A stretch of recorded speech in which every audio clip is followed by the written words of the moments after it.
This is the continuation to my intro. This is actually the configurations of a repeater bridge. Basically, as a recap, the repeater bridge is an internet, a modem, and a router, and your second router there. And the second router has, as you can see, wired connections as two personal computers and wireless connections such as the Xbox 360 and a laptop, as well as the first router has a laptop, T-Mobile cell phone, and a PSP wirelessly, and a personal computer connected wired.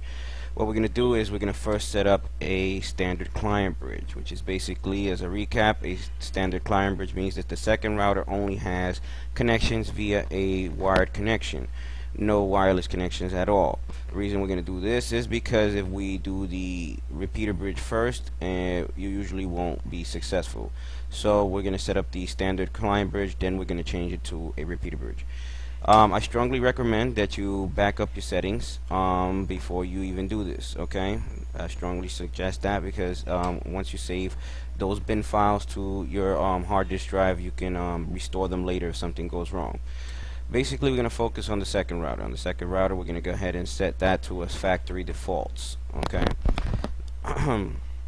Now you're gonna go to where it says setup, and you're gonna go to basic setup. On the basic setup, you're gonna see where it says connection type. You're gonna see it says disabled, and your router name is gonna be named something default. You're gonna change that to disabled. You're gonna name it something. In this fictional setup, we're gonna name the router second router. On the local IP address, it was 192.168.1.1, and the gateway was all zeros. We're going to match that of the first router. As you can see here, you see that I changed the last number to a 2, and the gateway now says 192.168.1.1. And then we're going to click where it says assign WAN port to switch. You're going to put a check mark there, and we're going to go further down in the page. You're going to see where it says DHCP server. You're going to see it says enable. You're going to click right here where it says disable. Once you do that, you go down to apply, you hit save. Then you're going to click security and the firewall. You're going to uncheck all the filters, and you're going to disable the SPI firewall. Usually by clicking disable, that disables all the filters anyway, but just in case, uncheck them anyway. Hit apply, then hit save. Then go to wireless. Under basic settings, you're going to go to wireless mode. You're going to see it's under an access point, and you're going to change that to a client bridge. You're going to go to wireless network name, the SSID. You're going to name it that of your first router. In this fictional setup, the first router is called first router, and the wireless channel, you're going to make sure it matches that of your first router as well. The SSID broadcast is enabled. You're going to go ahead and click disabled, and the network configuration, make sure it says bridge. If everything's good, then hit apply, hit save. Then go to wireless security. Under wireless security, make sure it just matches this wireless security you have for your first router. For this fictional setup, I have a WPA personal with a TKIP algorithm. After that, hit apply, hit save. Then go to advanced settings. Under advanced settings, you're going to see the authentication type is under auto. You're going to hit shared key. Once you hit shared key, just hit apply, hit save. Then click at the top where it says status, click wireless. That brings you to the page where you've made some of your changes. You'll see everything in this area should match that of your first router. And then just most importantly, you hit site survey. Once you hit site survey, your neighbor's wireless networks comes up. You're going to pull up a couple of routers in your neighborhood if there are any. Most importantly, your first router. You hit join with your first router. Then you're going to go ahead, and it's going to bring you back to this page where which is the wireless basic settings, where basically you made the changes earlier. If everything matches, just hit apply, hit save, and basically as a test, I hit status and wireless, and everything in this page matched, and you should see the first router's MAC address and information and signal strength under access points and clients. Congratulations, that's now a client bridge router.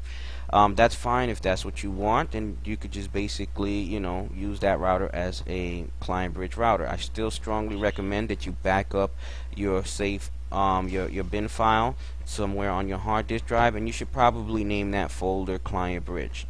Moving forward, we're going to continue and go ahead and make changes from a client bridge to a repeater bridge, and basically it's just fine-tuning a couple of things. Click wireless, click basic settings. Under wireless mode, you change that from client bridge to repeater bridge, and the SSID broadcast is disabled, so you go ahead and you enable that. And then you're going to go ahead and go down to where it says add.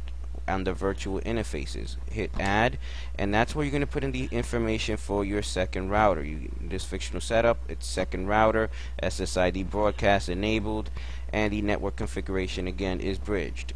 Everything there is matches. Go ahead and hit apply, hit save. Then go ahead and go to wireless security, make sure that they both match. As you can see, I have a WPA personal with a TKIP algorithm for both routers, and it's the same exact password because we hit shared key earlier. So we're going to hit apply, we're going to hit save. Then we're going to click status, we're going to click wireless, and that's going to bring up the page again. Things here should match that of your first router. You're going to hit site survey, you're going to hit join with your first router. It's going to take you back to the wireless area with the basic settings, but this area is now having both physical and virtual interface information for first and second router.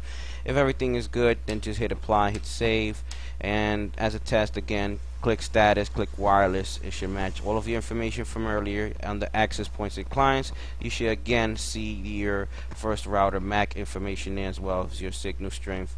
And congratulations, that is now a repeater bridge router. If you do not know how to do this just from the pictures, or if the YouTube video is not the best, basically go to DD-WRT website and look up the written information where you can follow it step by step. I just did this tutorial just to assist, and if you have if you really want the video, just let me know, leave a note on the page on YouTube, and I'll probably send you the video with much better quality. Okay, thank you for watching.